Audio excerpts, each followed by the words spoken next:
Hey, welcome to the Land and Home Show. Thanks for tuning in. We are talking about the market.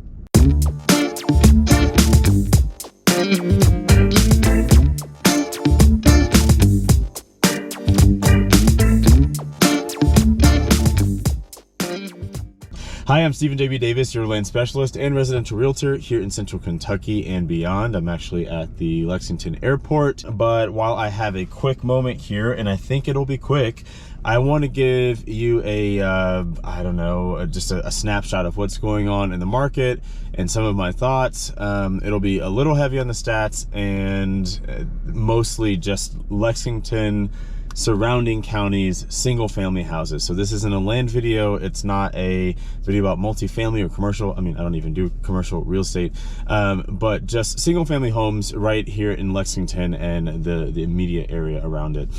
So let's jump into it. Number one, it's still a seller's market.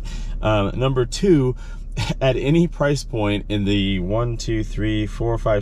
7 counties in the immediate Lexington area, there are 1,000, actually less than 1,000 houses for sale today. It is Monday, and I think the exact number of single family homes for sale in the 7 counties here is 1,000, which is just crazy. So if you knock out all the super duper expensive houses that are, $2 million and $3 million and $1.5 million, you have a few hundred houses for sale in 7 counties. How does this break down? So in Bourbon County, you've got 33 houses for sale at a median sale price of $310,000. In Clark County, 63 houses for sale.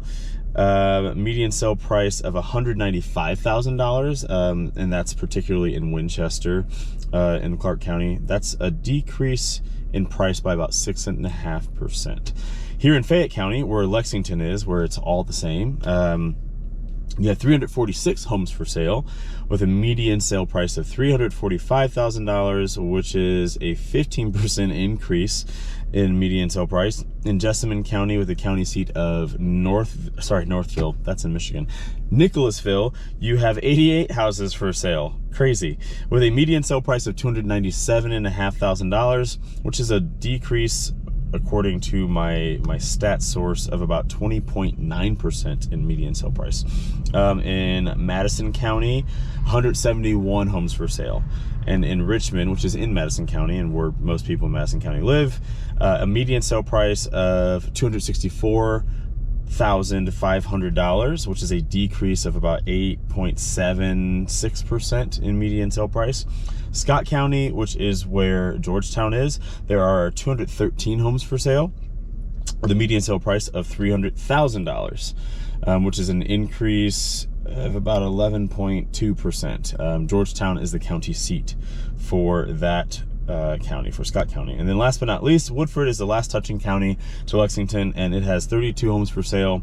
Versailles has, they say Versailles here, I know I've said Versailles my entire life, but they say Versailles here, median sales price of $277,500, which is an increase of about 0.9% for median sale price. So that's really that's the whole list. I didn't bother doing anything like homes under $300,000. Know that in 7 counties there are 946 for sale, and as far as affordable housing, there's even less than that. It's a pretty dire situation. List to sold price is not amazing. Most things are 95% of ask and up. There's still plenty of things going for over asking price. It just depends on what type of real estate you're talking about and where and the condition. All that stuff still matters, but you're still paying pretty close to the asking price here. And interest rates. So now we're going to zoom out just a little bit. Interest rates dropped for the first time, I think last week, to about 5.3. It was like the floor. And I want to hit you with a couple things to keep in mind, some perspective points, because I know that it's hard. I work with buyers every day, so I know that it's hard.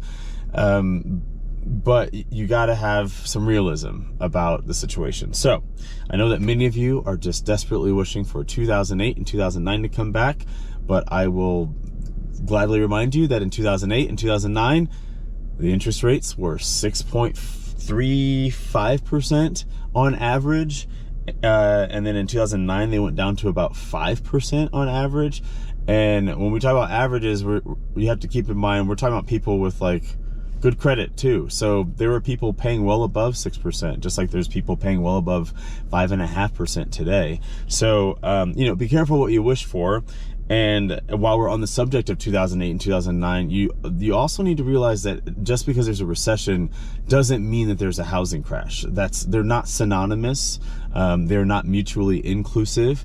And I will remind you again that in 2008, when much of the country was experiencing a housing crisis and, a total like gutting of the housing market, there were plenty of places that didn't experience that. Places like Dallas, places like Phoenix, places like Charlotte.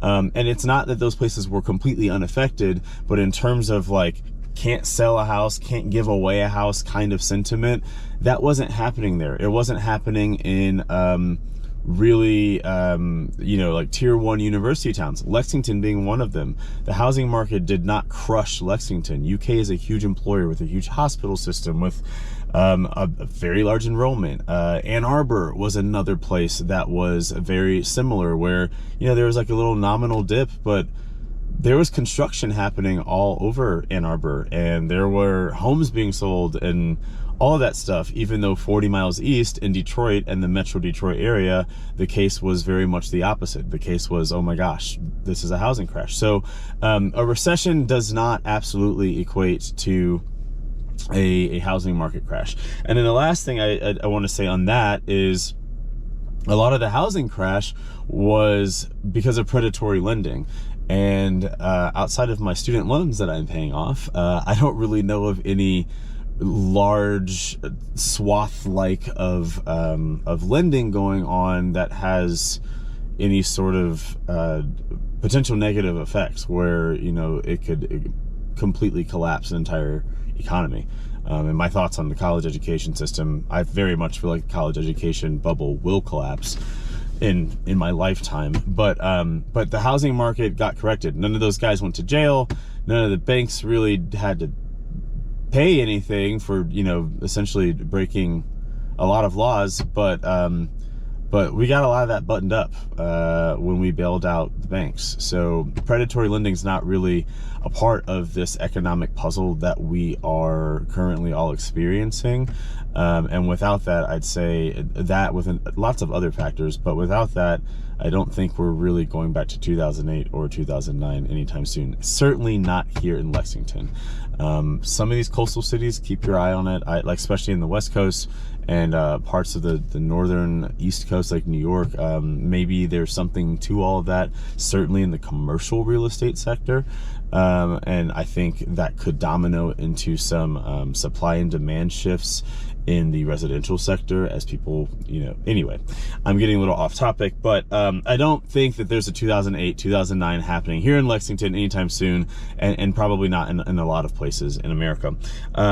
So then the last thing is that, Lexington still has an inventory problem, and where there is an inventory problem, meaning that we don't have enough of it, meaning that there are not enough homes for people to buy. Meanwhile, there are lots of people that want to buy them. Simple supply and demand laws would say that, hey, you're going to have high prices as long as that dynamic exists. So, lots of weird stuff in flux, like, the 5.3 interest rate drop stuff. Like, I don't know how to explain that. I don't know what that's about, but I guess, do as best you can, keep your head up, be real about your situation, and work with someone who knows what they're doing. Please leave your comments, questions below. Subscribe to my YouTube channel, like all that stuff. You can find me on Instagram at landandhomes.co. I will be recording, I think, one video this week on agriculture, so look out for that. And I also have a new roundup countdown of cheapest land coming in for like land in the bluegrass region. So good stuff coming. It's just working, being busy, crazy, and I will see you later. Bye.